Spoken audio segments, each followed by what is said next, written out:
എന്തായാലും കുട്ടികൾ കാർട്ടൂൺ കാണും.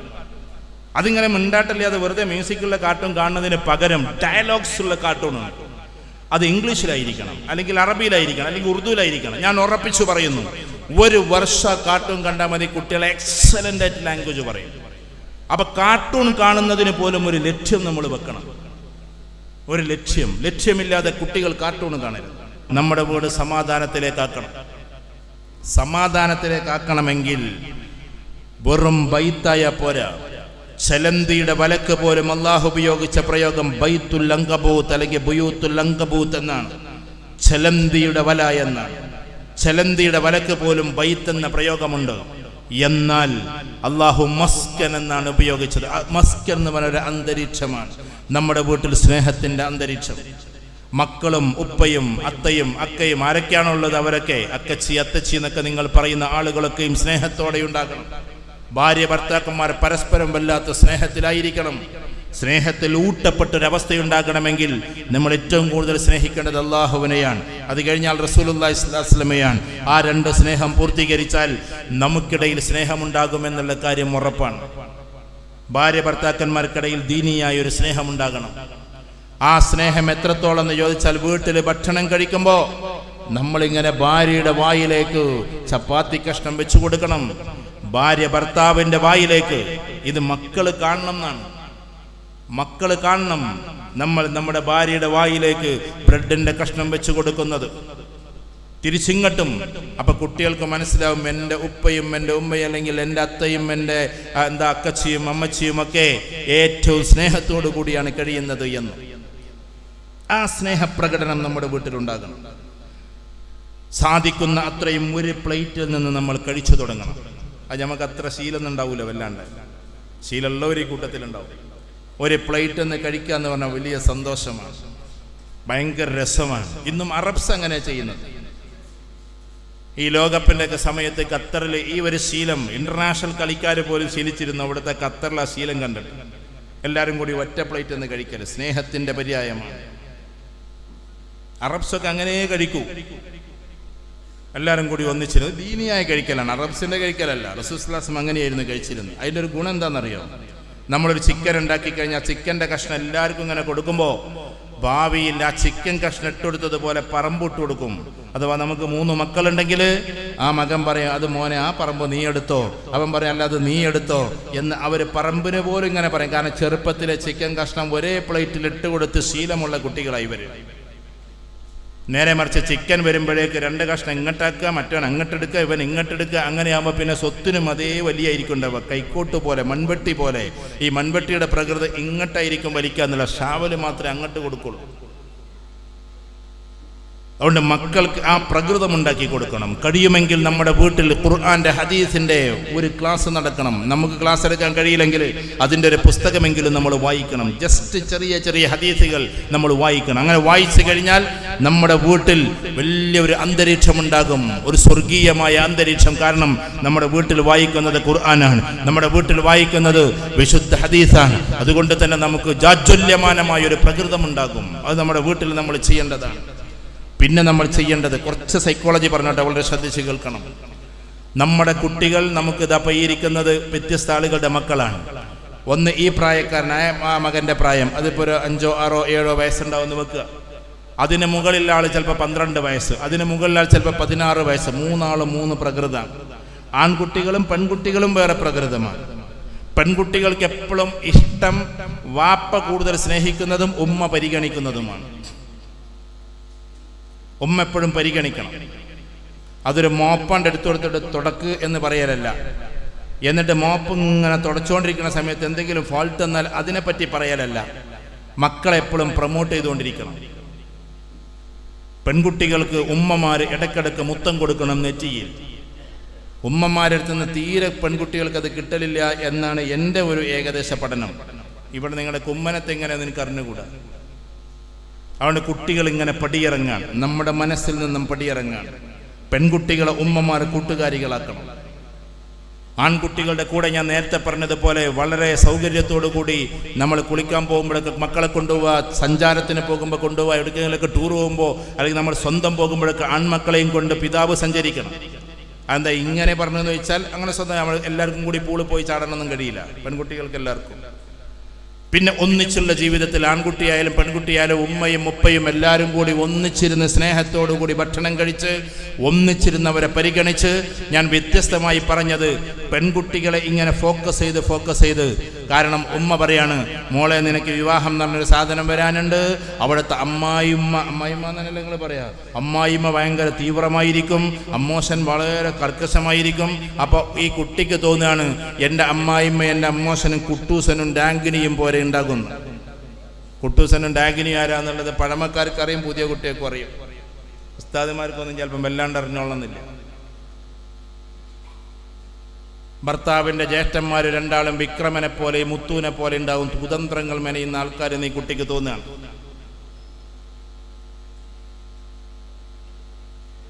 പിന്നെ ഒരു നാത്തൂനോ അല്ലെങ്കിൽ ഒരു അനിയൻകുട്ടിയോ ഉണ്ടെങ്കിൽ അവൻ ലുട്ടാപ്പിയെ പോലെ എളുപ്പപ്പോഴും കുരുത്തക്കേട് ഉണ്ടാക്കാൻ സാധ്യതയുണ്ട് നീ കുട്ടിക്ക് തോന്നുകയാണ്. ചുരുക്കി പറഞ്ഞാൽ ആ വീട്ടിലേക്ക് പോകാൻ കുട്ടികൾക്ക് ഭയമാണ്. കാരണം നമ്മൾ പഠിപ്പിച്ചത് അങ്ങനെയാണ്, മോളെ അങ്ങനെ ആകണം, മോളെ ഇങ്ങനെ ആകണം. എന്തിനാ ഇതൊക്കെ പഠിപ്പിക്കുന്നത്? അതൊക്കെ കല്യാണവുമായി ബന്ധപ്പെട്ട് നടക്കുമ്പോൾ മാത്രം പറഞ്ഞാൽ മതി. അല്ലാതെ 13 വയസ്സായ കുട്ടിയുടെ കയ്യിലേക്ക് ചൂല് കൊടുത്തിട്ട് മോപ്പ് കൊടുത്തിട്ട് പറയാണ് അടിക്കും മോളെ, അമ്മായിമ്മ നിന്നെ കൊണ്ട് അടുപ്പിക്കും. ഏതമ്മായിമ്മ എന്തമ്മായിമ്മ? അതൊന്നും ഇപ്പോൾ പഠിപ്പിക്കേണ്ട കാര്യമല്ല. അതുകൊണ്ട് നമ്മുടെ കുട്ടികളോട് നല്ല രീതിയിൽ പഠിക്കാൻ, വേണമെങ്കിൽ ഫുഡ് ഉണ്ടാക്കാൻ. നമ്മളെ കുട്ടികൾ, പെൺകുട്ടികൾ വന്നിട്ട് പറയാണ്, ആൺകുട്ടികൾ വന്നിട്ട് പറയാണ്, ഉമ്മ ഇന്ന് യൂട്യൂബ് നോക്കിയിട്ട് ഞാനൊരു മീൻ പൊരിക്കാൻ തീരുമാനിച്ചിട്ടുണ്ട്. അപ്പം തന്നെ നീയും നിൻ്റെ ഒരു യൂട്യൂബും കൊണ്ട് പൊയ്ക്കോ അവിടെ നിന്നൊന്നും പറഞ്ഞേക്കരുത്. അവർക്ക് അതിനുള്ള സൗകര്യം ഉണ്ടാക്കി കൊടുക്കണം. ചിലപ്പോൾ നമ്മൾ മീൻ വറുക്കുന്നതിനേക്കാൾ കൂടുതൽ നമ്മുടെ മക്കൾ ഒറ്റത്തവണ യൂട്യൂബ് നോക്കിയത്. കാരണം യൂട്യൂബ് ഒരു മഹാഗുരുവാണ്, നല്ലപോലെ ഉപയോഗിക്കുകയാണെങ്കിൽ. അതിലാദ്യം മഞ്ഞളിടണം, ആദ്യം ഉപ്പിടണം, ഇതൊക്കെ പറഞ്ഞു കൊടുക്കും അവിടുന്ന്. അതൊക്കെ നോക്കി മക്കൾ നല്ലൊരു മീൻ വറുത്ത് കഴിഞ്ഞാൽ സുന്ദരമാകും. ചിലപ്പോൾ നമ്മൾ ഇത്രയും കാലാക്കി ഉണ്ടാക്കിയതിനേക്കാളും സുന്ദരമായിരിക്കും. കുട്ടികളൊരു കേക്ക് ഉണ്ടാക്കണമെന്ന് പറഞ്ഞാൽ അതിൻ്റെ സാധനങ്ങൾ നമ്മൾ കൊണ്ടുവന്ന് കൊടുക്കണം. അപ്പോൾ കുട്ടികൾക്ക് അവരുടേതായ ചില സ്വാതന്ത്ര്യങ്ങളും അവരുടേതായ ഫുഡ് മേക്കിങ്ങും ഒക്കെ ഉണ്ടാക്കണം. പെൺകുട്ടികൾക്ക് ചിലപ്പോൾ ഫ്രണ്ട്സ് ഉണ്ടാകാം. കോളേജിലൊക്കെ പഠിക്കുന്നത് ഞാൻ ജനറലായിട്ട് പറയാണ് കേട്ടോ. കോളേജിൽ പഠിക്കുമ്പോൾ അപ്പോൾ വാപ്പനോടും ഉമ്മനോടും പറയാണ്, ഇതാ ഞങ്ങളെ ഫ്രണ്ട്സ് 3-4 കുട്ടികളുണ്ട്, പെൺകുട്ടികൾ, അവർ വീട്ടിലേക്ക് വരണമെന്ന് പറയുന്നുണ്ട്, ഉപ്പച്ചി എന്ത് പറയുന്നു? അപ്പം നമ്മൾ മന്തി കൊണ്ടുവന്ന് കൊടുക്കണം. അവളുടെ കൂട്ടുകാരികളെയും കൊണ്ട് വന്നതാണ്. അപ്പോഴാണ് ഈ കുട്ടികൾക്കൊക്കെ ഈ കൂട്ടുകാരിനോടൊരു ഇഷ്ടം തോന്നലും ഒരു വഴിവഴക്കാതിരിക്കലും. നമ്മുടെ മക്കൾക്ക് ഫ്രണ്ട്സ് ഉണ്ടാകണം, പെൺകുട്ടികൾക്ക് പെൺകുട്ടികളായ ഫ്രണ്ട്സ് ഉണ്ടാകണം. ഞാൻ ഒരുപാട് കൗൺസിലിങ്ങിന് ബന്ധപ്പെട്ടപ്പോൾ വിവാഹം കഴിച്ചു കഴിഞ്ഞിട്ട് ഒറ്റയ്ക്ക് കഴിയുന്ന കുട്ടികളൊക്കെയും ആരോടും ഷെയർ ചെയ്യാനില്ലാതെ വല്ലാതെ പ്രയാസപ്പെടുകയാണ്. അതുകൊണ്ട് അവരുടെ കൂടെ പഠിച്ച ആളുകളുടെ എല്ലാ ബന്ധങ്ങളും നമ്മൾ ഒഴിവാക്കണ്ട. ഞാൻ പറഞ്ഞത് ആൺകുട്ടികളോട് ബന്ധം വേണമെന്നല്ല, അത് വിട്ടേക്ക്. ഞാൻ പറഞ്ഞത് പെൺകുട്ടികൾക്ക് പെൺകുട്ടികളായ ഫ്രണ്ട്സ് ഉണ്ടാവൂലേ, അവരോട് ചില കാര്യങ്ങളൊക്കെ പറയാനുള്ള ഒരു സ്വാതന്ത്ര്യം ഈ കുട്ടിക്ക് ഉണ്ടാവണം. കാരണം അവളെ കൂട്ടത്തിൽ കുറേ വർഷങ്ങളായി പഠിച്ച ആളാണ് ഇവര്. അപ്പോൾ ഭർത്താവുമായിട്ട് എന്തെങ്കിലും ഒരു പ്രയാസമുണ്ടെങ്കിൽ ഈ കൂട്ടുകാരിക്കൊന്ന് വിളിച്ചിട്ട്, നമ്മൾ പിന്നെ ജമാഅത്തൊക്കെ പോകുന്ന ആളുകൾക്കറിയാലോ, ഈ മസ്തൂറാത്ത് എന്ന് പറഞ്ഞ സാധനം ഉണ്ടാകും മുതൽ അവർ തമ്മിൽ ഭയങ്കര ബന്ധമുണ്ടാവും, ഒരു കണക്ഷൻ. അത് അവരുടെ കൂട്ടുകാരികളാണ്. ഒരു ഉദാഹരണം പറയണം, ഒരു ഉദാഹരണം മാത്രം. ഇതേപോലെ നമ്മളെ പഠിച്ച കുട്ടികൾക്ക് ചിലപ്പോൾ അതൊരു ഷെയറിങ് ആയിരിക്കും. നല്ല മക്കള് നമ്മളെ ഫ്രണ്ട്സ് ഉണ്ടാകണം. ആൺകുട്ടികൾക്കും ഇതേപോലെ നല്ല ഫ്രണ്ട്സ് ഉണ്ടാകണം. ആൺകുട്ടികളുടെ ഫ്രണ്ട്സും കൊണ്ട് അവർക്ക് വീട്ടിലേക്ക് വരാനൊരു ഭയം തോന്നരുത്. അവരുടെ വീട്ടുകാരോടൊക്കെ പറഞ്ഞ് ഒരു നേരത്തെ ഭക്ഷണം കഴിക്കാൻ വേണ്ടി നമ്മളെ വീട്ടിലേക്ക് ക്ഷണിക്കുമ്പോൾ നമ്മളെന്ന പിതാവ് അതൊക്കെ കൊണ്ടുവന്ന് കൊടുത്ത് കുട്ടികൾക്കല്ല ഫുഡൊക്കെ കൊടുത്തിട്ട് പറഞ്ഞേച്ചേക്കണം. കാരണം നമ്മുടെ മക്കൾക്ക് വലിയ ഇഷ്ടമാണ് അവരുടെ ഫ്രണ്ട്സിനെ കൂടി ആദരിക്കുന്നത്, അവരുടെ ഫ്രണ്ട്സിനെ ആദരിക്കുന്നത്. നമ്മുടെ മക്കളോട്, പ്രത്യേകിച്ച് ആൺകുട്ടികളായ ആളുകളോട്, ഇത് ഈ പ്രായത്തിലുള്ള കുട്ടികളോട് ഞാനൊന്ന് പറഞ്ഞോട്ടെ. 12 വയസ്സ് കഴിഞ്ഞാൽ അവർ ഫ്രണ്ട്സിലേക്ക് ചേക്കേറുന്നവരാണ്. 12 വയസ്സ് വരെയാണ് മാക്സിമം. ജനറലായിട്ട് പറഞ്ഞാൽ നമ്മുടെ കൂട്ടത്തിലെ കുട്ടികളെ കിട്ടുകയുള്ളൂ 12 വയസ്സ് വരെ.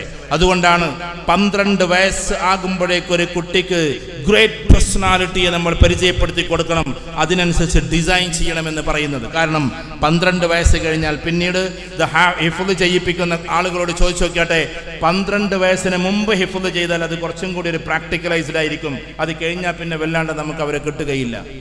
അപ്പൊ ഈ 12 വയസ്സ് വരേക്കും കുട്ടികളെ നല്ല രീതിയിൽ മൗൾഡ് ചെയ്ത് കൊണ്ടുവരണം നമ്മൾ. 12 വയസ്സാകുമ്പോഴേക്കും അവന് കുറെ കഥകൾ പറഞ്ഞു കൊടുക്കണം, നല്ല നല്ല മോട്ടിവേഷൻസ് കൊടുക്കണം, കുട്ടികളെ കൂടെ ഇരുത്തണം, കുറെ കഥകൾ പറഞ്ഞു കൊടുത്ത് ഉമ്മ കൊടുത്ത് വളർത്തിക്കൊണ്ടുവരണം. കാരണം 12 വയസ്സ് കഴിഞ്ഞാൽ പൊതുവെ കുട്ടികൾ പിന്നെ അവരുടെ ഫ്രണ്ട്സിലേക്ക് ചേക്കേറും. അപ്പൊ ആ ഫ്രണ്ട്സിലേക്ക് എങ്ങോട്ടാ പോകുന്നത്, അവന്റെ ഫ്രണ്ട്സ് എങ്ങനെയൊക്കെയാ ഉള്ളത്, ഇത് നമ്മൾ കൃത്യമായിട്ട് മനസ്സിലാക്കണം. അല്ലാതെ നമ്മുടെ കുട്ടികളുടെ ഫ്രണ്ട്സിനെ പറ്റി ഒരു ധാരണയുമില്ലാതെ, കാരണം എല്ലാവരും ഹിഫ്ളിന് പോകില്ല, എല്ലാവരും ചിലപ്പോൾ പണ്ഡിതനാകാൻ പോകില്ല, ഇവർ ചിലപ്പം പോകുന്നത് സ്കൂളിലേക്കാണ്. സ്കൂളിലേക്ക് പോകുമ്പോൾ സ്കൂളിൽ ഇവന്റെ ഫ്രണ്ട്സ് ഏതാണ്, ഇവന്റെ പേഴ്സണൽ ഫ്രണ്ട്സ് ഏതാണ്, ഇവന്റെ ഇൻഡിവിജ്വൽ ഫ്രണ്ട്സ് ഏതാണ്, ഇവന്റെ നോർമൽ ഫ്രണ്ട്സ് ഏതാണ്, ഇത് നമ്മൾ അറിഞ്ഞിരിക്കണം. കാരണം ആ കുട്ടികളെ കൂടി മെയിൻറ്റെയിൻ ചെയ്യാൻ നമ്മുടെ ഉത്തരവാദിത്തമാണ്. അങ്ങനെ നമ്മുടെ കുട്ടികളെ അധികമൊന്നും വല്ലാണ്ട് ഉലാത്താൻ വിടാതെ, ഉല്ലാസത്തിന് വിടാതെ, അതോടൊപ്പം ടൂറ് പോകുമ്പോൾ, സ്കൂളിൽ നിന്ന് പോകുമ്പോൾ അവിടെ കൂട്ടത്തിൽ അധ്യാപകരുണ്ടോ എന്ന് നമ്മൾ നോക്കണം. നല്ല നല്ല അധ്യാപകരുണ്ടെങ്കിലേ നമ്മൾ പറഞ്ഞേക്കാവൂ. കൂടുതൽ കുട്ടികൾ മാത്രമായിട്ടുള്ള ടൂറിൽ നമ്മൾ പറഞ്ഞയക്കേണ്ടതില്ല എന്നതാണ്. ഒരുപാട് ടൂറുകൾ അങ്ങനെ നടക്കുന്നു. ഞാൻ മുതിർന്ന കുട്ടികളുടെ കഥയല്ല പറയുന്നത്, കൊച്ചു കൊച്ചു കുട്ടികളെ സ്വതന്ത്രമായി നമ്മൾ വിടാറുണ്ട്. ആ കുട്ടികൾക്ക് ഇന്നതൊരു എതിർപ്പായി തോന്നുമെങ്കിലും എത്രയോ കുട്ടികൾ നമ്മളോട് പറഞ്ഞിട്ടുണ്ട്, സാർ ഞാൻ 8ാം ക്ലാസ്സിലെ ടൂറിലാണ് ആദ്യമായിട്ട് പുകവലിച്ചു തുടങ്ങിയത് എന്ന്. സാർ ഞാൻ 12ാം ക്ലാസ്സിലെ +2 പഠിക്കുമ്പോഴുള്ള ടൂറിലാണ് ആദ്യമായിട്ടത് വീശാൻ തുടങ്ങിയത് എന്ന് എത്രയോ കുട്ടികൾ നമ്മളോട് പറഞ്ഞിട്ടുണ്ട്. അതുകൊണ്ട് ടൂറ് പോകുമ്പോൾ ഉത്തരവാദിത്തപ്പെട്ടവർ കൂടെ ഉണ്ടാവുക. അതിന് ഏറ്റവും ബെസ്റ്റ് കാര്യം എന്താണെന്നറിയോ, നമ്മളൊക്കെ ചെയ്യുന്നൊരു രീതി എന്താണെന്ന് വെച്ചാൽ, ആഴ്ചയിൽ കഴിയുമെങ്കിൽ ആഴ്ചയിൽ ഒരു ദിവസം ഏതെങ്കിലും ഒരു ഫുഡ് പുറത്തു പോയിട്ട് കഴിക്കുക. എല്ലാ ദിവസവും വീട്ടിൽ തന്നെ എന്താക്കണ്ട, ഫുഡാക്കണ്ട, ഉള്ളത് കഴിച്ചാൽ മതി. പുറത്തു പോയിട്ട് ആകെ 5000 ഉറുപ്പ്യൻ്റെ ബില്ലൊന്നും വരണമെന്നൊന്നുമില്ല. 300 ഉറുപ്പ്യ 400 ഉറുപ്പ്യക്ക് കഴിക്കാൻ പറ്റുന്ന സ്ഥലത്ത് പോയിട്ട് നമ്മളടുത്ത് ഇല്ലെങ്കിൽ കുട്ടികളെയും കൊണ്ട് ആഴ്ചയിൽ ഒരു ദിവസമെങ്കിലും ഒരു ഔട്ടിങ്ങിന് പോവുക, എന്നിട്ട് ഒന്നിച്ചൊരു ഫുഡ് കഴിക്കുക. സ്ത്രീകൾക്ക് ഭയങ്കര ഇഷ്ടാവും. എന്താ കാര്യം എന്നറിയോ? എന്താ കാര്യം? കാരണം അവർക്ക് അന്ന് അടുക്കളയിൽ കയറേണ്ട കാര്യമില്ല. ഭയങ്കര ഇഷ്ടം അവർക്ക് അടുക്കളനോട് സലാം പറയാന്ന് പറഞ്ഞു. ഇവിടുത്തെ ആൾക്കാർക്ക് എങ്ങനെയാണെന്ന് എനിക്ക് അറിഞ്ഞുകൂടാ. നിങ്ങൾ അടുക്കളനെ വല്ലാണ്ട് പ്രണയിക്കണ്ട. കാരണം അത് വലിയ പള്ളീൻ്റെ ഉള്ളൊന്നുമല്ല അവിടെ പോയി ഇങ്ങനെ ഇരിക്കാൻ. അവിടെ കുറച്ചൊക്കെ മതി അടുക്കളയിൽ. ഞാൻ വിവാദം പറയല്ലോ കേട്ടോ.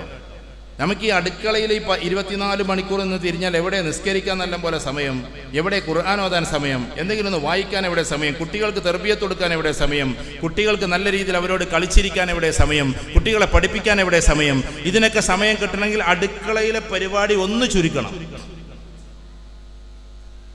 രാവിലെ സുബഹി കഴിഞ്ഞാണ്ട് ഇറങ്ങിയാൽ, എൻ്റെ നാട്ടിൽ ഒരു പാവ ആമിനത്താത്ത ഉണ്ടായിരുന്നു. അവരെപ്പോഴും പറയും, ഞങ്ങളൊരു ദിവസം വൈകുന്നേരം കുട്ടികളൊന്നുമില്ല, വയസ്സായിട്ടും കാണാൻ നെല്ലിങ്ങനൊക്കെ ശരിയാക്കുന്നു.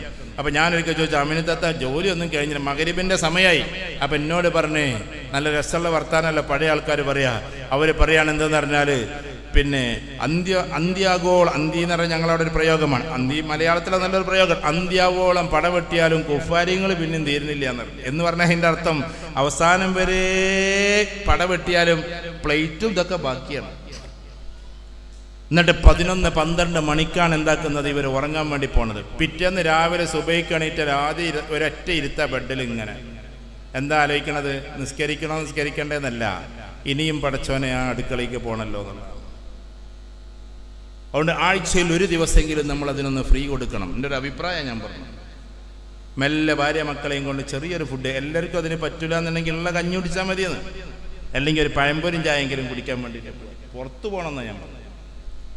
ഒരു ശീലമാക്കണ്ട, ജസ്റ്റ് മാസത്തിൽ ഒരു ദിവസമെങ്കിലും കുട്ടികളെയും കൊണ്ടൊന്ന് കറങ്ങാൻ പോകും. വാപ്പാര് ചെയ്യേണ്ട പണിയാണ് ഞാൻ പറഞ്ഞത്.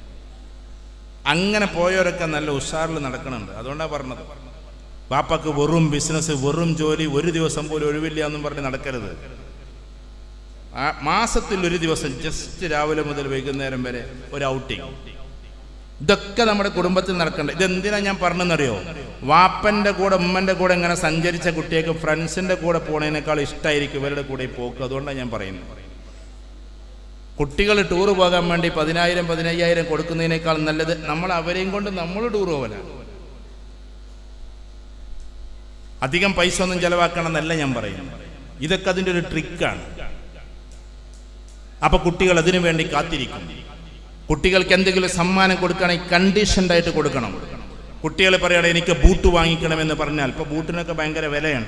അഡിഡാസിൻ്റെ ബൂട്ടാണ് വാങ്ങിക്കണമെങ്കിൽ 5000 റുപ്യൊക്കെ വിലയാണ്.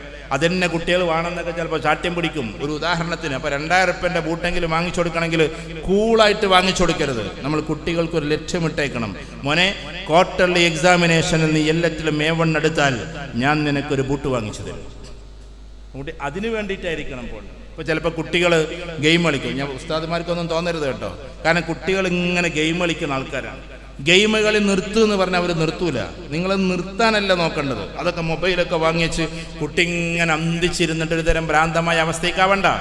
ഗെയിം കളിക്കുകയാണെങ്കിൽ, അല്ലെങ്കിൽ അവൻ കാർട്ടൂൺ കാണുകയാണെങ്കിൽ, നല്ല കാർട്ടൂൺ ആണെങ്കിൽ, കുട്ടികൾക്ക് പറ്റിയ കാർട്ടൂൺ ആണെങ്കിൽ അതിനെ ഭാഷ മാറ്റി കൊടുത്തേക്കണം. ഞാൻ ഉറപ്പിച്ചു പറയുന്നു, നിങ്ങൾ കുട്ടികൾക്ക് 1 മണിക്കൂർ കാർട്ടൂൺ കാണാൻ കൊടുക്കാന്ന് വെക്കുക, ഏതായാലും അവർ കാണും. കൊടുക്കാൻ വേണ്ടി ഞാൻ പറയില്ല കേട്ടോ, എന്നെ തെറ്റിദ്ധരിക്കരുത്. ഞാൻ കാർട്ടൂൺ കളിപ്പിച്ചു എന്ന് പറയരുത്. ഞാൻ സൈക്കോളജിക്കൽ നടക്കാൻ പോണ കാര്യം പറഞ്ഞു. വെറുതെ നമ്മൾ കുറേ വേദന പറഞ്ഞിട്ട് പ്രാക്ടിക്കലി നടക്കണമല്ലേ പറഞ്ഞിട്ട് കാര്യമുള്ളൂ.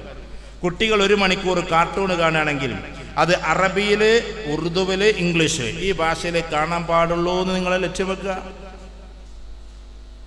എനിക്കറിയാവുന്ന കുറേ കുടുംബങ്ങളിൽ അങ്ങനെ ഭയങ്കര ഡെവലപ്മെന്റ്സ് വന്നിട്ടുണ്ട്. ഞാൻ പറഞ്ഞിട്ട് തന്നെ അള്ളാഹുവിൻ്റെ അനുഗ്രഹം കൊണ്ട്. കാരണം എന്തായാലും കുട്ടികൾ കാർട്ടൂൺ കാണും. അതിങ്ങനെ മിണ്ടാട്ടില്ലാതെ വെറുതെ മ്യൂസിക്കുള്ള കാർട്ടൂൺ കാണുന്നതിന് പകരം ഡയലോഗ്സ് ഉള്ള കാർട്ടൂണാണ്. അത് ഇംഗ്ലീഷിലായിരിക്കണം, അല്ലെങ്കിൽ അറബിയിലായിരിക്കണം, അല്ലെങ്കിൽ ഉറുദുവിലായിരിക്കണം. ഞാൻ ഉറപ്പിച്ചു പറയുന്നു, 1 വർഷം കാർട്ടൂൺ കണ്ടാൽ മതി, കുട്ടികളെ എക്സലൻ്റ് ആയിട്ട് ലാംഗ്വേജ് പറയും. അപ്പൊ കാർട്ടൂൺ കാണുന്നതിന് പോലും ഒരു ലക്ഷ്യം നമ്മൾ വെക്കണം. ഒരു ലക്ഷ്യമില്ലാതെ കുട്ടികൾ കാർട്ടൂൺ കാണരുത്. കാർട്ടൂൺ കാണിക്കണം എന്നല്ല ഞാൻ പറഞ്ഞത്, കാണുന്ന കുട്ടികളെ കൊണ്ട് ഡീവിയേറ്റ് ചെയ്യിപ്പിക്കേണ്ട കാര്യം ഇപ്പോൾ ഈ പറഞ്ഞു. നമ്മൾ കുട്ടികളെ വായനയിലേക്ക് തിരിക്കണം, നല്ല നല്ല വായനകൾ. ഫോർ എക്സാമ്പിൾ, നിങ്ങളുടെ കുട്ടികളിൽ എത്ര പേര് ഇപ്പൊ റസൂലുള്ളാഹി സ്വല്ലല്ലാഹു അലൈഹി വസല്ലമയുടെ ചരിത്രം ഒരുപാട് വാള്യങ്ങളിൽ എഴുതിയതുണ്ട്, അതൊക്കെ അവിടെ നിൽക്കട്ടെ. മൗലാന അബുൽ ഹസൻ അലി നദവി സാഹിബ് കൃത്യമായി അപഗ്രഥനം ചെയ്ത് എഴുതിയിട്ടുള്ള ഇത്ര കട്ടിയുള്ള ഒരു പുസ്തകമുണ്ട്. കാരുണ്യത്തിന്റെ തിരുദൂതർ എന്നാണ് അതിന് പേര്. ആ കാരുണ്യത്തിന്റെ തിരുദൂതർ എന്ന് പറയുന്നത് ആദ്യം മുതൽ അവസാനം വരെ നമ്മളെ കുട്ടികളെ കൊണ്ടുവന്ന് വായിപ്പിക്കണം. അപ്പൊ നമ്മൾ ചെയ്യേണ്ടത് എന്താണ്? അത് അങ്ങനെ വായിക്കാൻ പറഞ്ഞാൽ കുട്ടികൾ വായിക്കൂല. അപ്പൊ നമ്മൾ സമദാനി സാഹിബൊക്കെ ഞങ്ങളെ കൊണ്ട് ചെറുപ്പത്തിൽ ചെയ്തിരുന്നു. എൻ്റെ പിന്നെ ഈ കാര്യത്തിൽ ഗുരു സമദാനി സാഹിബാണ്. സമദാനി സാഹിബൊക്കെ ചെയ്യിപ്പിച്ചിരുന്ന ഞാൻ കുട്ടിക്കാലത്ത്. ആ സമയത്ത് ചെയ്യിപ്പിച്ചിരുന്നത് ഈ പുസ്തകം വായിക്കാൻ പറയാം, പുസ്തകത്തിലെ പോയിന്റ് എഴുതാൻ പറയും. പോയിന്റ്സ് ഇങ്ങനെ എഴുതി വരണം. അപ്പൊ പോയിന്റ്സ് എഴുതിയിട്ട് നീ ഫുള്ള് സിനാപ്സിസ് തയ്യാറാക്കിയാൽ ഞാൻ നിന്നെ സുന്ദരമായൊരു നാസ്തക്ക് കൊണ്ടുപോകുന്നാണ് പറയുന്നത്. അപ്പൊ കുട്ടി എന്ത് ചെയ്യും? നല്ല ഷവർമീൻ ഷവായൊക്കെ അത് വെറുതെ വാങ്ങിച്ചു കൊടുത്താൽ കുട്ടിയെ നിൽക്കൂല. അല്ലെങ്കിൽ നമ്മൾ പറയാണ്, നീ ഈ പുസ്തകം മുഴുവൻ വായിച്ചു തീർത്താൽ നിനക്ക് ഞാൻ 100 രൂപ തരാം എന്ന് പറയാ. അതൊരു സമ്മാനമായിട്ട് പ്രഖ്യാപിക്കുക.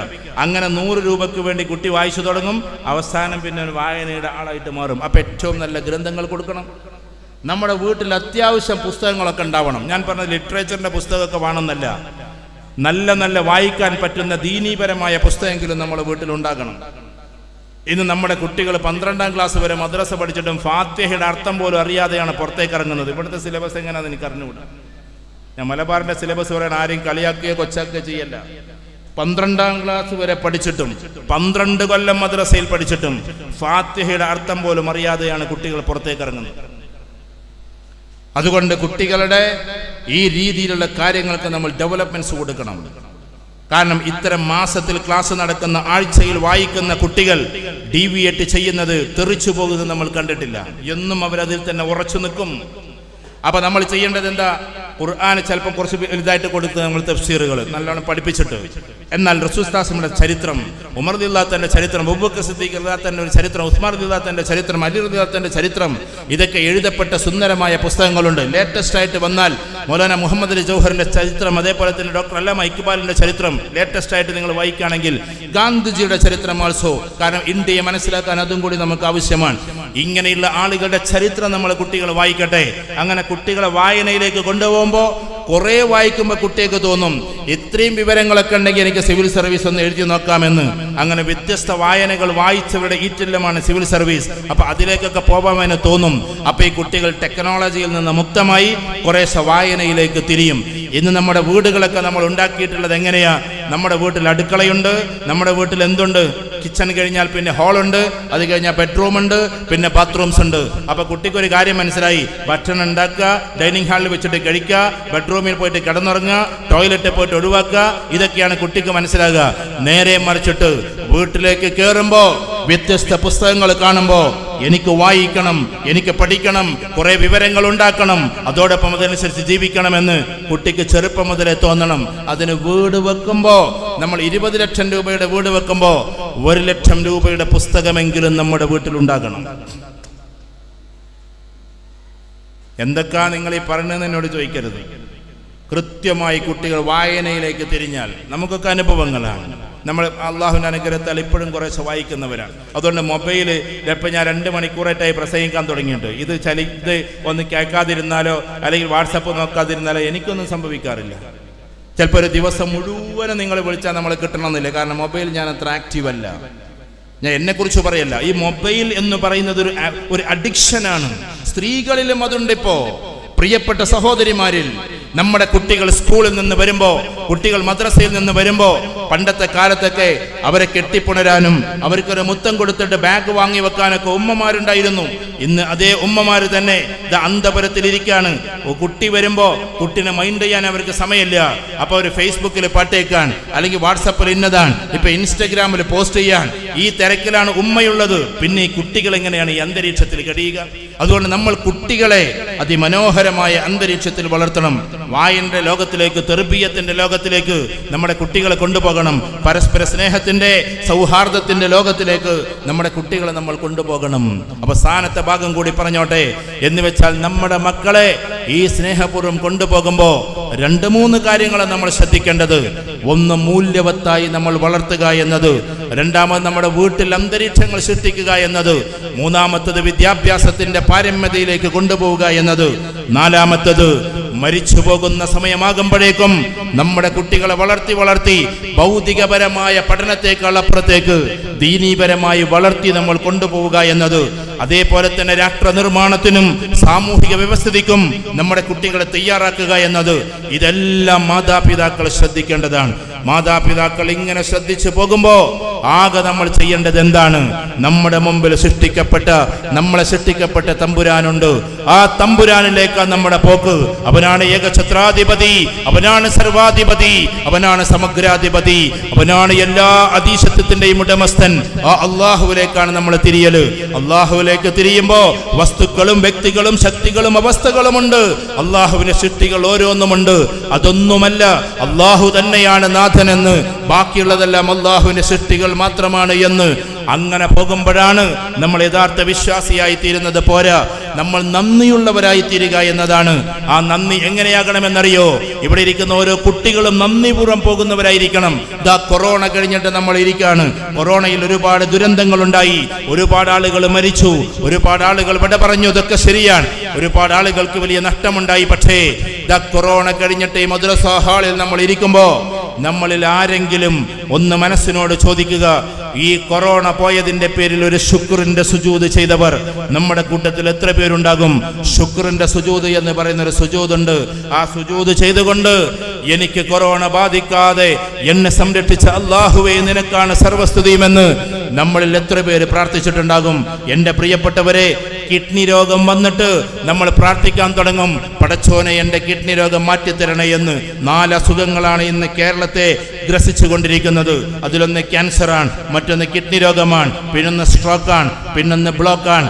ഇങ്ങനെ പോകുന്നു നമ്മുടെ ദുരന്തങ്ങൾ. പക്ഷേ ഇതിലേക്ക് നമ്മൾ ചുണ്ടുപലകായി ഇടേണ്ടത്, ഇന്നേ വരേക്കും എനിക്ക് കിഡ്നിയുടെ രോഗം തരാത്ത തമ്പുരാനെ നിനക്കാണ് സർവസ്തുതിയുമെന്ന് നമ്മൾ എത്ര പേര് ശുക്രിന്റെ സുജൂദ് ചെയ്തിട്ടുണ്ടാകും? ശുക്രിന്റെ സുജൂദ് എന്ന് പറഞ്ഞാൽ ഫർള് നിസ്കാരമല്ല, സുന്നത്ത് നിസ്കാരമല്ല. നമുക്ക് എന്താണോ ശുക്ർ ചെയ്യാനുള്ളത് അതിനുവേണ്ടി മാത്രം ഒരു സുജൂദ് ചെയ്യുന്നതിന്റെ പേരാണ് ശുക്രിന്റെ സുജൂദ്. അതെങ്ങനെ ചെയ്യണം, ഏത് രൂപത്തിൽ, എങ്ങനെയൊക്കെയാണ് എന്നതൊക്കെ നിങ്ങൾ ഉലമാക്കളോട് ചോദിച്ചു നോക്കിക്കോ.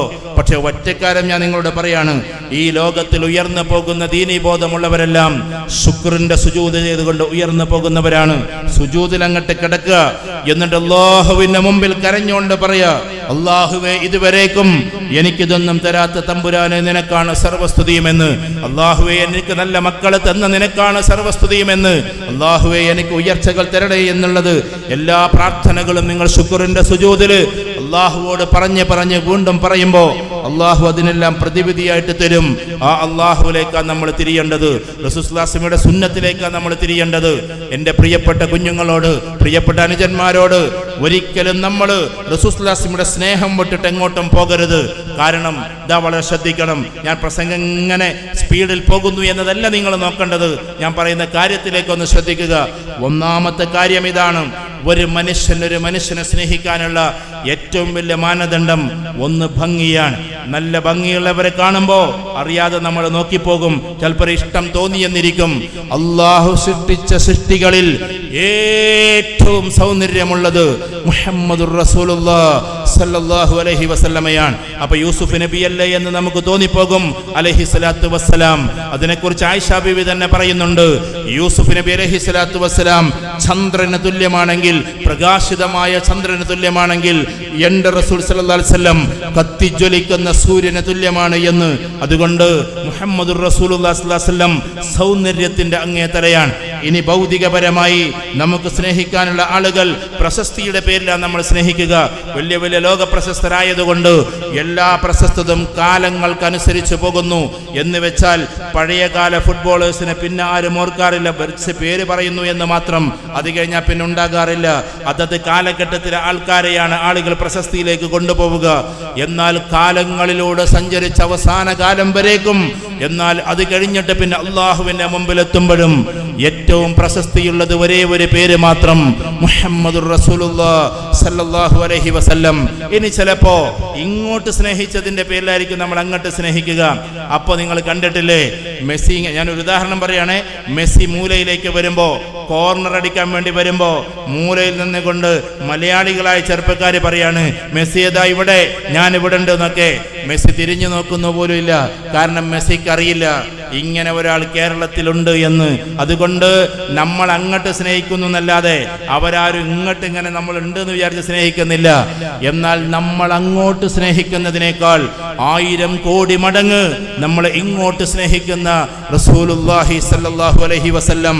ലോകത്തിൽ സ്നേഹത്തിന്റെ ഏത് മാനദണ്ഡം എടുത്തു നോക്കിയാലും, ഏത് മാനദണ്ഡങ്ങളോടെ സഞ്ചരിച്ചാലും ഒന്നാം സ്ഥാനത്ത് നിൽക്കുന്നത് മുഹമ്മദുർ റസൂലുള്ളാഹി സ്വല്ലല്ലാഹു അലൈഹി വസല്ലമയാണ്. ആ റസൂലുള്ളാഹി സ്വല്ലല്ലാഹു അലൈഹി വസല്ലമയെ അങ്ങനെ സ്നേഹിക്കാൻ നമുക്ക് പറ്റണം. ഏതുപോലെ സ്നേഹിക്കണം എന്നറിയോ? ഒരുപാട് തവണ നമ്മൾ കേട്ടിട്ടുണ്ടാകാം. ഉഹുദിന്റെ രണാങ്കണം നടക്കുകയാണ്. അതൊരു സമരമുഖമാണ്. 450 കിലോമീറ്ററുകൾ താണ്ടി ദാ മാനവരാശി ശത്രുക്കൾ ഇങ്ങോട്ട് വന്നിരിക്കാൻ മദീനയുടെ ഭാഗത്തേക്ക്. മക്കയിൽ നിന്ന് 450 കിലോമീറ്റർ ഇപ്പുറത്തുള്ള ഉഹുദിലേക്ക് വന്നിരിക്കുകയാണ്. അപ്പൊ 2 കിലോമീറ്റർ അപ്പുറത്ത് വെച്ചിട്ട് അവരെ തടയണമെന്ന് പറയാണ്. ഉഹുദിന്റെ രണാങ്കണം കലുഷിതമായി. ആരോ വിളിച്ചു പറഞ്ഞു, ഇന്നി ഖതൽതു മുഹമ്മദ സല്ലല്ലാഹു അലൈഹി വസല്ലം, ഞാനിതാ പ്രവാചകനെ കൊന്നിരിക്കുന്നു എന്ന് നഊദുബില്ല എതിർപക്ഷത്തുള്ള ആൾ വിളിച്ചു പറയാൻ. ആ സമയത്ത് അബൂ ദുജാന റളിയല്ലാഹു തആല ഓടി. വെറുതെ മനസ്സിലൊന്ന് കണ്ടു നോക്കിയ വ്യക്തികളെ നിങ്ങൾ ഓർക്കണ്ട. മരുഭൂമിയിലൂടെ പാറക്കൂട്ടങ്ങൾ ഉയർന്നു നിൽക്കുന്ന ആ കാണുന്ന മലയുടെ താഴ്വാരത്തിലൂടെ റസൂലുള്ളാഹിയുടെ പ്രിയപ്പെട്ട അനുയായി അബൂ ദുജാന റളിയല്ലാഹു തആല ഓടുകയാണ്. ഐനർ റസൂൽ, ഐനർ റസൂൽ, ഐനർ റസൂൽ, എൻ്റെ റസൂൽ എവിടെ, എൻ്റെ റസൂൽ എവിടെ? അങ്ങനെ നോക്കുമ്പോഴാണ് നേരെ ഒരു കുഴിയിലേക്ക് വീണ് കിടക്കുന്നു. അവിടെ നിന്ന് പൊക്കി വിശ്വാസമയം നോക്കുമ്പോ മുഖത്തിന്റെ ഭാഗത്തിലൂടെ രക്തങ്ങൾ ഒലിക്കുന്നുണ്ട്. ആകെ കലുഷിതം, അന്തരീക്ഷമാകെ മേഘാവൃതം. അങ്ങനെ ഒരു അവസ്ഥയിൽ നിൽക്കുമ്പോ അബൂ ദുജാന റളിയല്ലാഹു തആല നോക്കാണ്. അപ്പോൾ 2 ആളുകൾ അമ്പയ്യാൻ വേണ്ടി കാത്തു നിൽക്കുന്നു. അബുൽ ഹസൻ നദവി സാഹിബിന്റെ ഗ്രന്ഥങ്ങൾ നിങ്ങൾ വായിച്ചു നോക്കിൻ. അമ്പയ്യാൻ വേണ്ടി ആർക്ക് നേരെ? റസൂൽ സ്വല്ലല്ലാഹു അലൈഹി വസല്ലമക്ക് നേരെ അമ്പയ്യാൻ വേണ്ടി നോക്കി നിൽക്കാണ്. അബൂ ദുജാന റളിയല്ലാഹു തആല ഒറ്റ കെട്ടിപ്പിടുത്തമാണ്. ആ കെട്ടിപ്പിടുത്തത്തിൽ ഉറക്കെ വിളിച്ചു പറഞ്ഞു, അമ്പയ്യുന്നവരെ എയ്തുകൊള്ളുക, ഇനി എനിക്കൊന്നും നോക്കാനില്ല, ഇനി എനിക്കൊന്നും നോക്കാനില്ല. എൻ്റെ റസൂൽ സ്വല്ലല്ലാഹു അലൈഹി വസല്ലമയെ ഞാൻ സംരക്ഷിക്കുമെന്ന്. അമ്പയ്യുന്നവരെ എയ്തുകൊണ്ടേയിരുന്നു. പുറത്തു ഭാഗത്ത് ഇങ്ങനെ വന്ന് തറച്ചുകൊണ്ടിരിക്കാൻ, രക്തം ഒലിച്ചുകൊണ്ടിരിക്കാണ്. റസൂലുള്ളാഹി സ്വല്ലല്ലാഹു അലൈഹി വസല്ലമയുടെ പ്രിയപ്പെട്ട അനുയായി അബൂ ദുജാന റളിയല്ലാഹു തആലയുടെ കൈകൾ തളരുന്നുണ്ട്, കാലുകൾ തളരുന്നുണ്ട്. പക്ഷേ ചെവിയിൽ മന്ത്രിച്ചുമല്ലേ, അള്ളാഹുവിന്റെ റസൂലേ നിങ്ങൾക്കൊന്നും സംഭവിക്കൂല, അബൂ ദുജാന ഈ ലോകത്തുനിന്ന് വിട പറഞ്ഞാലും നിങ്ങളുടെ രോമത്തിൽ പോലും തൊടാൻ ഞാൻ സമ്മതിക്കൂല. ഇതാണ് മുഹമ്മദുർ റസൂലുള്ളാഹി സല്ലല്ലാഹു അലൈഹി വസല്ലം. ഈ സ്നേഹമാണ് നമുക്കുണ്ടാകേണ്ടത്, ആ അവസ്ഥയാണ് നമുക്കുണ്ടാകേണ്ടത്.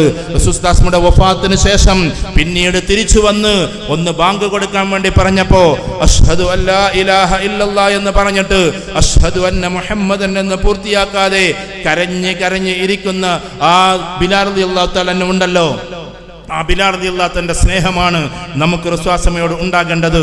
ഇങ്ങനെ അല്ലാഹുവിനെ വാഴ്ത്തിയും റസൂലുള്ളാഹിയെ സ്നേഹിച്ചും നമ്മൾ നമ്മുടെ കുടുംബത്തിന്റെ അന്തരീക്ഷം ശരിപ്പെടുത്തുക എന്നതാണ്. അതോടൊപ്പം എനിക്ക് പറയാനുള്ളത് കാലത്തെ വായിച്ചുകൊണ്ടല്ല, എങ്കിലും പറഞ്ഞോട്ടെ, ഇസ്ലാമിന്റെ ബേസ് വർഗീയതയല്ല. വർഗീയതയിലേക്ക് ഒരാളും പോകാൻ പാടില്ല. ഇസ്ലാം സമാധാനമാണ്, ആ പേര് തന്നെ സമാധാനം. അസ്സലാമു അലൈക്കും എന്ന് പറഞ്ഞ സമാധാനം നിങ്ങൾക്കുണ്ടാകട്ടെ എന്നാണ്. ലോകത്തിൽ മുഴുവനും സമാധാനം ഉണ്ടാകാനാണ് നമ്മുടെ പ്രാർത്ഥനകളും നമ്മുടെ പ്രവർത്തനങ്ങളും ഉണ്ടാകേണ്ടത്. ഒരാൾ പോലും വർഗീയതയിലേക്ക് ക്ഷണിക്കപ്പെടുകയോ വർഗീയതയിലേക്ക് പോവുകയോ ചെയ്യരുത്. മറ്റ് മതസ്ഥരാരെങ്കിലും നമ്മളോട് വർഗീയത ചെയ്യുമ്പോൾ അവരോട് പോലും സൗമ്യമായി നിൽക്കാനും സൗമ്യമായി പെരുമാറാനും നമുക്ക് പറ്റണമെന്നതാണ്. സ്വന്തം മകൾ സൈനബ് റളിയല്ലാഹു തആല അൻഹ, 4 പെൺമക്കളായിരുന്നു റസൂലുള്ളാഹിക്ക്. അതിലൊന്ന് സൈനബ്, റുഖിയ, ഫാത്തിമ, അതേപോലെ തന്നെ സൈനബ്, ഉമ്മു കുൽസൂം, റുഖിയ, ഫാത്തിമ റളിയല്ലാഹു തആല. ഇങ്ങനെ 4 പെൺമക്കൾ. ഈ 4 പെൺമക്കളിൽ സൈനബ് റളിയല്ലാഹു തആല ഈ ലോകത്തോട് വിട പറഞ്ഞത് കുന്തം കൊണ്ടുള്ള കുത്തേറ്റിട്ടാണ്.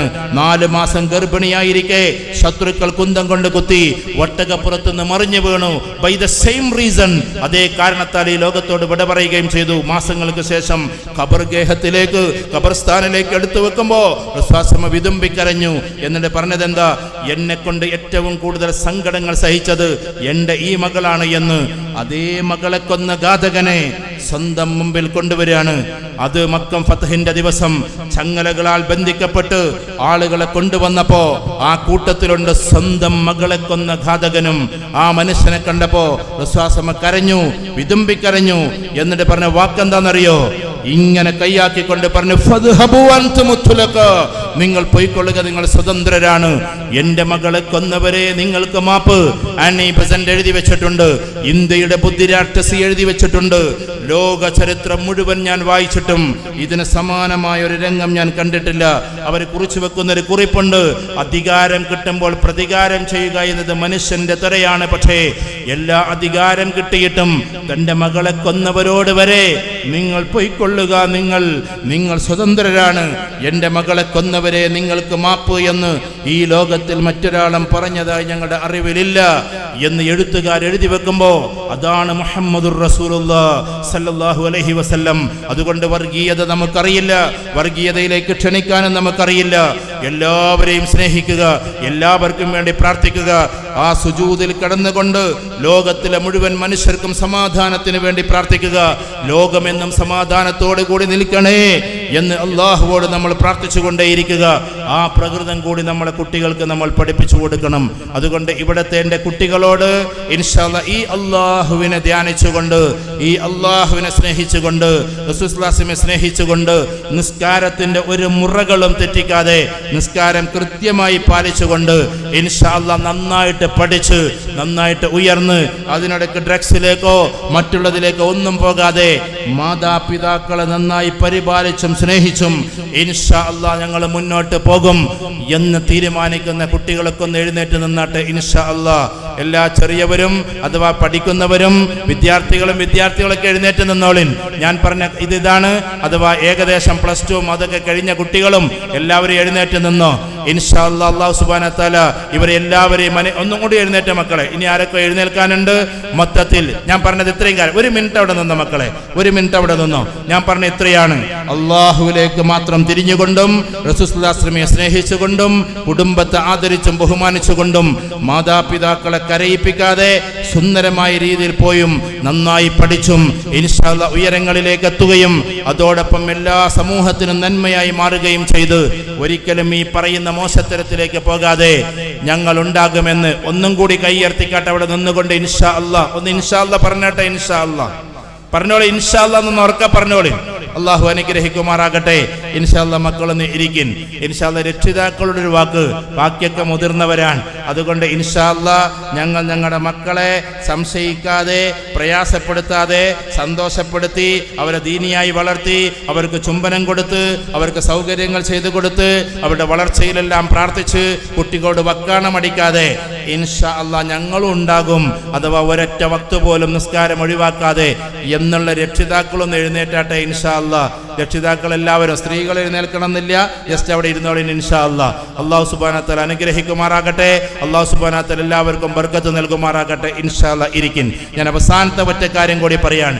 ഇന്നത്തെ ഏറ്റവും വലിയ ദുരിതമായി കൊണ്ടിരിക്കുന്നത് നമ്മുടെ ടെക്നോളജിയാണ്. അവസാനിപ്പിക്കുമ്പോൾ ഒറ്റ മിനിറ്റ് കൊണ്ട് അവസാനിപ്പിക്കുന്നു, ടെക്നോളജിയാണ്. അതുകൊണ്ട് എൻ്റെ പ്രിയപ്പെട്ട പെൺകുട്ടികളോട് പ്രത്യേകിച്ചും ഞാൻ അത്യാവശ്യമൊക്കെ കൗൺസിലിംഗ് ചെയ്തിരുന്ന ഒരാൾ എന്ന നിലക്കും ഇന്നും ഒരുപാട് ആ കേസുകൾ കേൾക്കുന്ന ആളെന്ന നിലക്കും ഞാൻ പറഞ്ഞോട്ടെ, പെൺകുട്ടികളാണെന്ന് ആൺകുട്ടികളെക്കാളും മോശമായി കൊണ്ടിരിക്കുന്നത് പല ഭാഗത്തും. അതിൻ്റെ കാരണം നമ്മുടെ ടെക്നോളജിയാണ്.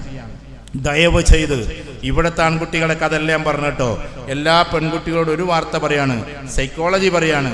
ആൺകുട്ടികളുടെ സ്വഭാവം എന്ന് പറഞ്ഞാൽ, കുമ്മനത്തെ ആൺകുട്ടികളല്ല ഞാൻ പറഞ്ഞത്, ആൺകുട്ടികളുടെ സ്വഭാവം എന്ന് പറഞ്ഞാൽ ഒരേ സ്ഥലത്തിരുന്നിട്ട്, ചിലപ്പോൾ ഏതെങ്കിലും ഒരു ബസ് സ്റ്റാൻഡിൽ ഇരുന്നിട്ട് അവൻ 12 കുട്ടികൾക്ക് അല്ലെങ്കിൽ അറ്റ്ലീസ്റ്റ് 5 കുട്ടികൾക്കെങ്കിലും മെസ്സേജ് വിടും. ഹായ് എന്നത് ടൈപ്പ് ചെയ്തിട്ട് 5 പെൺകുട്ടികൾക്കെങ്കിലും വിടും. ആരാണ് അതിൽ കൊത്തുന്നത് നോക്കും. ഞാൻ വെറുതെ പറഞ്ഞതല്ല, ആൺകുട്ടികളുടെ പ്രകൃതം അങ്ങനെയാണ്. ഒന്നിൽ നിന്നൊന്നിലേക്ക് മെസ്സേജ് വിട്ടുകൊണ്ടിരിക്കും. നമ്മൾ വിചാരിക്കും ഇവൻ എന്നെ മാത്രമേ സ്നേഹിക്കണുള്ളൂ എന്ന്. അങ്ങനെ എല്ലാ ലോകത്തിലെ പെൺകുട്ടികൾ അങ്ങനെ ആയിരിക്കുകയാണ്. ഇന്നത്തെ അവസ്ഥ എന്താണെന്ന് വെച്ചാൽ, കേരളക്കരയിൽ നിന്ന് ഏകദേശം 3500ഓളം കുട്ടികൾ ഇതേപോലെ ചാടിപ്പോയവത്രേ. ആ കുട്ടികളൊക്കെ ഇന്ന് തിരിച്ചു വന്നുകൊണ്ടിരിക്കുകയാണ്. കാരണം അതെല്ലാം ഒരു കെമിസ്ട്രിയാണ്, ഒരു രസതന്ത്രമാണ്. അത് അവസാനിച്ചിട്ട് അവർ വീട്ടിലേക്ക് വരുമ്പോൾ ഇന്നത്തെ ദുരന്തം എന്താണെന്ന് ചോദിച്ചാൽ, ഈ വരുന്ന കുട്ടികളെ വീട്ടിലേക്ക് പ്രവേശിപ്പിക്കുന്നില്ല. എൻ്റെ ഒരു പ്രിയപ്പെട്ട സുഹൃത്തിൻ്റെ, അദ്ദേഹം ഒരു ഹുദവിയാണ്, അദ്ദേഹം ഇപ്പോൾ ഒരു സ്ഥാപനം ഉണ്ടാക്കിക്കൊണ്ടിരിക്കുകയാണ്. ഞാൻ അതിനുവേണ്ടി ഖത്തറിലൊരു പരിപാടിക്ക് പോയിരുന്നു, ബഹ്റൈനിലുമൊക്കെ. ആ പരിപാടിക്ക് പോയപ്പോൾ എനിക്ക് മനസ്സിലായത്, ഈ ചാടിപ്പോകുന്ന കുട്ടികൾ ഇപ്പോൾ വന്നുകൊണ്ടിരിക്കുകയാണ്. ഇവരെ മാറ്റിപ്പാർപ്പിക്കാനുള്ള ഗേഹമാണ് ഇപ്പോൾ പണിതുകൊണ്ടിരിക്കുന്നത്. ദുരന്തം ഒന്ന് ആലോചിച്ച് നോക്കിയാട്ടെ. കാരണം ഈ കുട്ടികൾ തിരിച്ചു വരും. ഉമ്മ പറയാണ് എനിക്കങ്ങനെ ഒരു മോളില്ല, വാപ്പച്ചി പറയാണ്, അക്കച്ചി പറയുകയാണെന്ത് എനിക്കങ്ങനെ ഒരു മകളില്ല. സ്വന്തം മക്കളുണ്ടായിട്ടും പോണ ആൾക്കാരെ കണ്ട് കുടുംബിനികൾ, ആ മക്കൾ പറയാണ് ഞങ്ങൾക്കങ്ങനെ ഒരു ഉമ്മയില്ല എന്ന്. ഈ ഒരു ദുരന്തത്തിൻ്റെ കഥാപാത്രങ്ങളായി നമ്മൾ മാറരുതേ. 3500 ആളുകളുടെ ചരിത്രം അതാണ് ആവർത്തിക്കപ്പെടുന്നത്. കോടതിയിൽ വെച്ചിട്ട് ഉമ്മയുടെ കൂടെ പോകില്ല ഞാൻ, ഇവന്റെ കൂടെ, അന്യജാതിയിൽപ്പെട്ട ഒരാളുടെ കൂടെ. അന്യജാതിക്കാരെ ഇങ്ങോട്ടും ആകണ്ട അങ്ങോട്ടും ആകണ്ട, എല്ലാ ജാതിക്കാരും അവരുടെ ആൾക്കാരെ കല്യാണം കഴിച്ചോട്ടെ. വെറുതെ എന്തിനാ അങ്ങോട്ടും ഇങ്ങോട്ടും ആകാൻ നിൽക്കുന്നത്? ആരെയും നമ്മൾ വേദനിപ്പിക്കേണ്ട. ഹൈന്ദവ കുട്ടികൾക്ക് അവരുടെ ആൾക്കാരെ കല്യാണം കഴിക്കുന്ന സന്തോഷം, അതിന് വെറുതെ അങ്ങോട്ടും ഇങ്ങോട്ടും തിരിച്ചു കൊണ്ടുണ്ടാകും. നിങ്ങളുടെ കൂടെ ഞാൻ വരില്ല, ഇവന്റെ കൂടെ എന്ന് പറഞ്ഞിട്ടുള്ള പേരുണ്ട്. പേര് ഞാൻ ആവർത്തിക്കുന്നില്ല, കുട്ടി ഇപ്പം തിരുത്തിയിരിക്കാം. എന്നിട്ട് പോകുന്ന സമയത്ത് ഉമ്മ പർദ്ദയണിഞ്ഞുകൊണ്ട് കാലിൽ കെട്ടിപ്പിടിച്ച് കരഞ്ഞിട്ടുണ്ട് ആ കുട്ടിയുടെ. മോളെ നീ പോകല്ലേ എന്ന് പറഞ്ഞിട്ട്. ആ കുട്ടിയും ഇന്ന് തിരിച്ചു വന്നിരിക്കുകയാണ്. അതുകൊണ്ട് കേരളക്കരയിൽ ഇങ്ങനെ ഒരു ഊക്കിന്, ഒരു പ്രത്യേക ഒരു എനർജിക്ക് ചാടിപ്പോയവരൊന്നും അവിടെ നിൽക്കുന്നില്ല. കാരണം നമുക്ക് മനസ്സിലാക്കുന്നത് എപ്പോഴാ? ഞാനൊരു ഉദാഹരണം പറയാം. പ്രണയിക്കുന്ന കാലഘട്ടത്തിലെങ്ങാനും കാമുകന്റെ മുഖത്ത് പെൺകുട്ടി ഒരു അടി കൊടുത്താൽ കാമുകൻ പോയിട്ട് അന്ന് എഴുതലെന്താണെന്നറിയോ? ഇന്ന് നീ അടിച്ച അടി മുല്ലപ്പൂ കൊണ്ടൊരു തടുകലേറ്റ പോലെ എന്നൊക്കെ പറഞ്ഞിട്ടാണ്. പക്ഷേ കല്യാണം കഴിഞ്ഞിട്ട് അതേപോലെ അടിച്ചു കഴിഞ്ഞാൽ അന്ന് അവനൊരു കത്തെടുത്തിട്ട് എഴുതും, പ്രിയപ്പെട്ട മുസ്ലിം ജമാഅത്ത് വായിച്ചറിയുവാൻ ഈ പെൺകുട്ടിയുമായിട്ടുള്ള ബന്ധം അധികം മുന്നോട്ട് പോകുമെന്ന് തോന്നണില്ല. പ്രണയിച്ച് കല്യാണം കഴിച്ചവരുടെ അവസ്ഥ ഇതാണ്. അപ്പം പിന്നെ ചാടിപ്പോയവരുടെ അവസ്ഥ പറയണം. ചാടിപ്പോയാൽ 2-3 മാസം അവരിങ്ങനെ കഴിയും. പിന്നെ അവരിങ്ങനെ വക്കാണമാകും. ഞാൻ എത്രയോ കേസിന് ദൃക്സാക്ഷിയാണ്. പിന്നെ പറയും നിന്നെക്കൊണ്ടാ ഞാൻ ചാടിപ്പോന്നേ, ഇവള് പറയും നിന്നെക്കൊണ്ടാ ഞാൻ ചാടിപ്പോന്നേ. അങ്ങനെ അവർ തമ്മിൽ വക്കാണമാകും. വീട്ടിലേക്ക് തിരിക്കണം എന്ന് തോന്നും. അപ്പോഴേക്കും വീട്ടുകാർ കൈയൊരിഞ്ഞിട്ടുണ്ടാവും. അതുകൊണ്ട് ആ ദുരന്തത്തിൽ നമ്മൾ ആരും ഉണ്ടാകരുത്. കുമ്മനം പ്രദേശത്ത് ഒരു മനുഷ്യ സ്ത്രീയും അതിൽ പെട്ടുപോകരുത്. മുസ്ലിം കമ്മ്യൂണിറ്റിയിൽപ്പെട്ടവർ മാത്രമല്ല, ഇവിടുത്തെ ക്രിസ്ത്യൻ കമ്മ്യൂണിറ്റിയിൽപ്പെട്ടവരോ ഹൈന്ദവ കമ്മ്യൂണിറ്റിയിൽപ്പെട്ടവരോ ഒരാളും ആ ദുരന്തത്തിൽ ഉണ്ടാകാതിരിക്കട്ടെ എന്ന് നമുക്ക് പ്രാർത്ഥിക്കാം. കാരണം ഓരോ കുട്ടികളുടെയും മാതാക്കൾ നെഞ്ചിൽ നെരിപ്പോടുമായി ജീവിക്കുകയാണ്. ഓരോ ജാതിയിലെയും മതത്തിലെയും കുട്ടികളുടെ അച്ഛന്മാർ, അവരുടെ വാപ്പമാർ, അവരെ നെഞ്ചിൽ നെരുപ്പോടുമായി ജീവിക്കാണ്.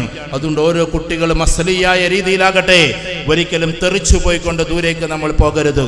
എൻ്റെ പ്രിയപ്പെട്ട ആൺകുട്ടികളോട് ഇന്ന് ഞാൻ ഇവിടെ പറഞ്ഞത് നിങ്ങളെ കുറ്റപ്പെടുത്താനല്ല, പക്ഷേ ഇന്ന് നിങ്ങൾ കാണിക്കുന്ന മൊബൈലിലൂടെ പോലും മയക്കുമരുന്ന് എത്തിക്കാനുള്ള ശേഷിയുള്ള ഒരു കാലത്ത് ദയവ് ചെയ്ത് അതിൻ്റെ അഡിക്ഷനിലേക്ക് നിങ്ങൾ പോകല്ലേ.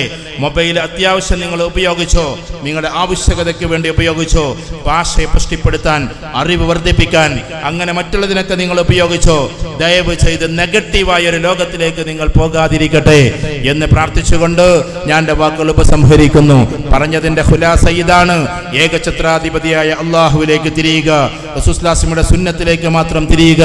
അതോടൊപ്പം നമ്മൾ മരിച്ചു പോകുന്നതിന് മുമ്പേ വിശുദ്ധ ഖുർആൻ പഠിക്കുന്ന ആളുകളായി മാറുക. നമ്മളെല്ലാവരും ദീനിയാവുക, വീട്ടിന്റെ അന്തരീക്ഷം ഹാപ്പിയാക്കുക. സന്തുഷ്ടമായ കുടുംബം ഉണ്ടാകണമെങ്കിൽ ദീന് നമ്മുടെ വീട്ടിലേക്ക് എത്തണം. സന്തുഷ്ടമായ കുടുംബം എന്ന് പറഞ്ഞാൽ എന്താണെന്നറിയോ? നമ്മുടെ കുട്ടികൾ നമ്മുടെ കൈ പിടിച്ചുകൊണ്ട് നടക്കണം. അവരൊരിക്കലും വൃദ്ധസദനത്തിലേക്ക് നമ്മളെ തള്ളരുത്. വൃദ്ധസദനത്തിലേക്ക് തള്ളാതിരിക്കണമെങ്കിൽ അല്ലാഹുവിൽ വിശ്വാസമുള്ള കുട്ടികളായി നമ്മുടെ കുട്ടികൾ മാറണം. നമ്മുടെ മക്കളെ നിങ്ങൾ ഒറ്റപ്പെടുത്തരുത്. ഹാപ്പിയായി നമ്മുടെ കൂട്ടത്തിൽ ഉണ്ടാകട്ടെ.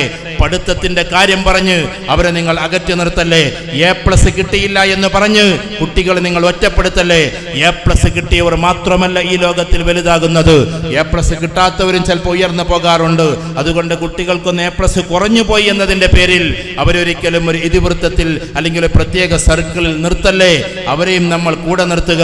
നമ്മൾ ഹാപ്പിയായി മുന്നോട്ട് പോവുക. ദീനിനെ നമ്മുടെ വീട്ടിലേക്ക് കൊണ്ടുവരിക. അതിൽ പുഷ്ടിപ്പെട്ട് മുന്നോട്ട് പോവുക. നമ്മുടെ കുട്ടികളും സന്തോഷിക്കട്ടെ, നമ്മളും സന്തോഷിക്കട്ടെ. അങ്ങനെ മരിച്ചു പോകുന്നതിന് മുമ്പേ, നമ്മുടെ മയ്യത്ത് കട്ടിൽ പോകുന്നതിന് മുമ്പേ കുട്ടികളെ നമ്മൾ വാർത്തെടുക്കണം. നമ്മുടെ പ്രിയപ്പെട്ട ഉമ്മമാരെയും ഉപ്പമാരെയും നമ്മൾ സ്നേഹിക്കണം. അങ്ങനെ നമ്മുടെ മയ്യത്ത് കട്ടിൽ പോകുന്ന ഒരു കാലം കടന്നു വരും. അങ്ങനെ പോകുമ്പോ ദിക്ർ ചൊല്ലിയോ അല്ലാതെയോ കൊണ്ടുപോകുമ്പോ, ആ കൊണ്ടുപോകുന്ന സമയത്ത് അന്നത്തെ അന്തരീക്ഷം പോലും പ്രാർത്ഥിക്കണം. ഇങ്ങനെ ഒരു സ്ത്രീ, ഇങ്ങനെ ഒരു മോൻ, ഇങ്ങനെ ഒരു ചെറുപ്പക്കാരൻ എന്നാണ് ഇവിടെ ജന്മമെടുക്കുക എന്ന്. അങ്ങനെ സുന്ദരമായി മരിച്ചു പോകുന്ന ഏറ്റവും സുന്ദരമായ ആളുകളായി ഇതിലെ ഓരോ ആളുകളും മാറട്ടെ എന്ന പ്രാർത്ഥനയോടെ റബ്ബന ആതിനാ ഫിദ്ദുനിയ ഹസന വഫിൽ ആഖിറതി ഹസനത വഖിനാ അദാബന്നാർ റബ്ബന തഖബ്ബൽ മിന്നാ ദുആഅനാ ഇന്നക അൻതസ് സമീഉൽ അലീം വതുബ് അലൈനാ ഇന്നക അൻതത് തവ്വാബുർ റഹീം. اللهم ربنا رب ارحمهما كما ربونا صغارا ربنا هب لنا من ازواجنا وذرياتنا قرة اعين واجعلنا للمتقين اماما. اللهم يسر عسيرنا وسهل امورنا مع الراحة في قلوبنا وابداننا يا ارحم الراحمين. اللهم حسن مرادنا واشف امراضنا واقض حاجاتنا واغفر ذنوبنا يا غافر المذنبين. اللهم انا نسألك الجنة الفردوس الاعلى يا ارحم الراحمين. اللهم انا نعوذ بك من عذاب القبر ومن عذاب الحشر ومن عذاب النار يا ارحم الراحمين. اللهم ربنا هب لنا من ازواجنا وذرياتنا قرة اعين واجعلنا للمتقين اماما. اللهم انت ربنا وانت ولينا في الدنيا والاخره. عليك توكلنا واليك انبنا واليك المصير. حسبي الله ونعم الوكيل نعم المولى ونعم النصير. آمين برحمتك يا ارحم الراحمين. എന്നെ ക്ഷണിച്ചിട്ടുള്ള പ്രിയപ്പെട്ട മുസ്ലിം ജമാഅത്തിലെ കമ്മിറ്റിക്ക്, അതേപോലെ ഇവിടെ കൂടിയിട്ടുള്ള മുഴുവൻ ആളുകൾക്കും ഏറ്റവും നല്ല രീതിയിൽ ദുആ ചെയ്യണേ എന്ന് മാത്രം പറഞ്ഞുകൊണ്ട്